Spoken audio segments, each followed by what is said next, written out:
Welcome to lecture 2 in Introduction to Applied Internet of Things. This is microcontrollers part 3, and in this part we are going to discuss some electronic components. We recommend that you buy a WH version of your Pico. Here is one of those versions. It comes with pre-soldered headers. If you don't buy a WH version, or maybe just a W version, here is one of those. You have to solder your own headers if you want to use a breadboard. Soldering is a skill that comes in handy if you are for more advanced projects or you have to debug in later on in the course. You can see here we give you a YouTube guide how to solder and a written guide how to solder your Raspberry Pi Pico. So if you haven't soldered before and you want to do it, here is 2 guides you can follow if you want them. And you plug things in using jumper wires or jumper leads. They are looking like this. These are male connectors. And if you're using a breadboard, male to male and male to females are the most common. So if you want to connect one general purpose input output pin to another one, you're just using a jumper wire.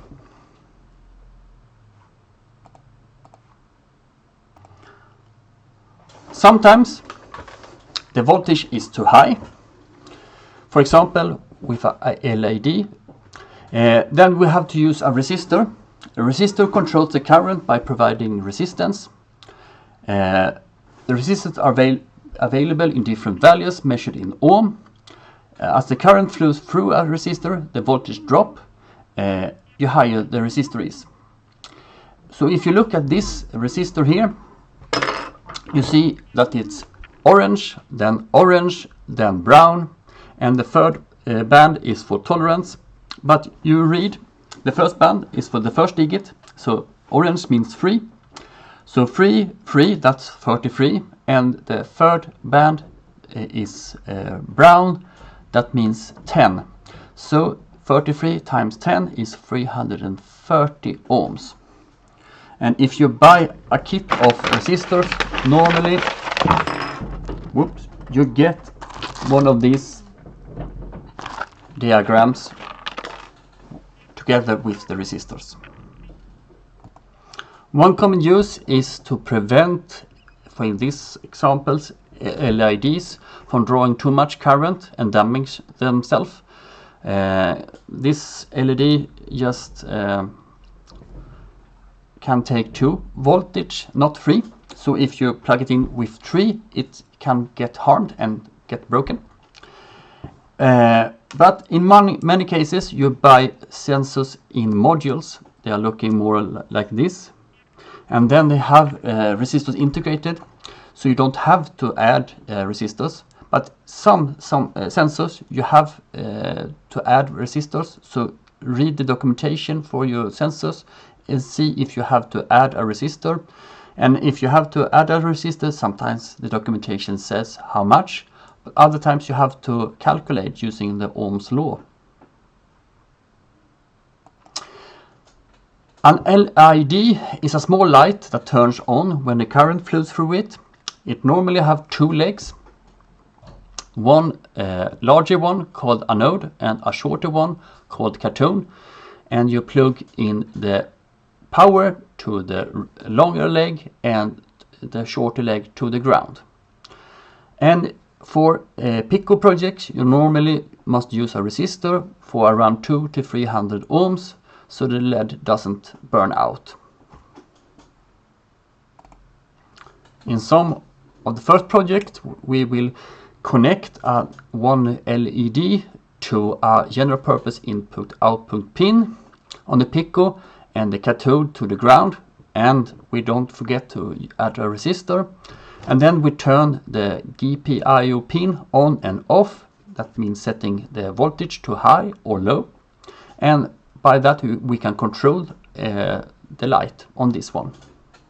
You can also test without using a microcontroller, just plug it in on a battery, but calculate first so you use the right resistors so you don't damage the light.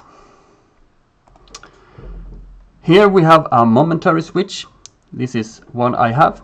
The one I have 4 legs, but they are also available in 2 legs.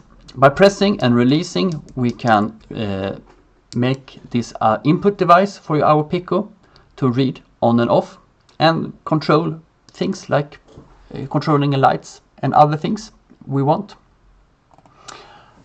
Sometimes we have to control the power, and then we use a capacitor to store energy that stores energy and help us move out voltage drops and spikes.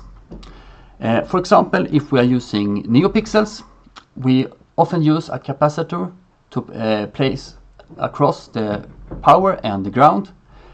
This helps the NeoPixel from flicker or get damaged if the power get too high or too low suddenly. It's important that always check the rating of the voltage before. So in this case I have bought one here. It looks like this, and this is up to 16 voltage. So this one is okay to use on a Pico. The Pico normally runs on 3.3 voltage, but you can power it through the USB or the VSys pin shown in previous part. You can use the USB, of course. You can use battery, you can use power bank or an external power adapter. Remember that the V-bus just is for 5 voltage, but if you have a VSys, you can connect up from 1.8 to 5.5 voltage to the VSys and power your Pico. Always check that your power source is stable and have enough current. Be careful not to feed more than 5.5 voltage, then you perhaps damage the board if you're going too high. Use capacitors or regulate if you have power sources that are noisy or unstable. For portable projects, there are special batteries called LiPo that uses 3.7 voltage that works well on the VSys.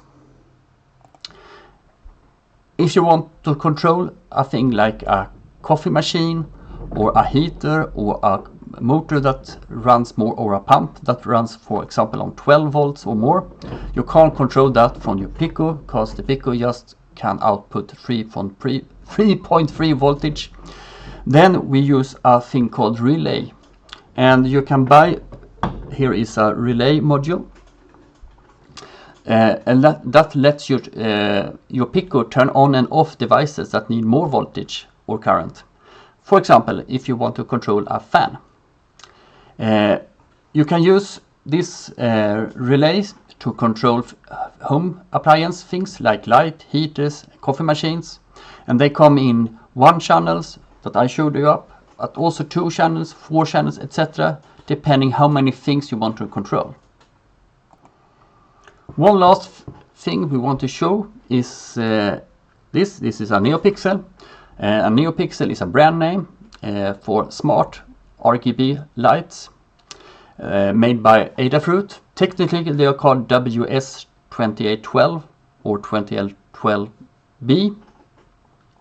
Each of these pixels has a tiny chip inside that controls the color and the brightness, and you can connect a lot of NeoPixels in a chain. Each one passes data to the next one, and these NeoPixels are great for light effects like glowing text and stuff like that. So if you have a project with cool lighting effects, NeoPixels could be something you can look it up. Don't forget to connect to Discord, and if you have any question, just ask us there, and good luck with your projects.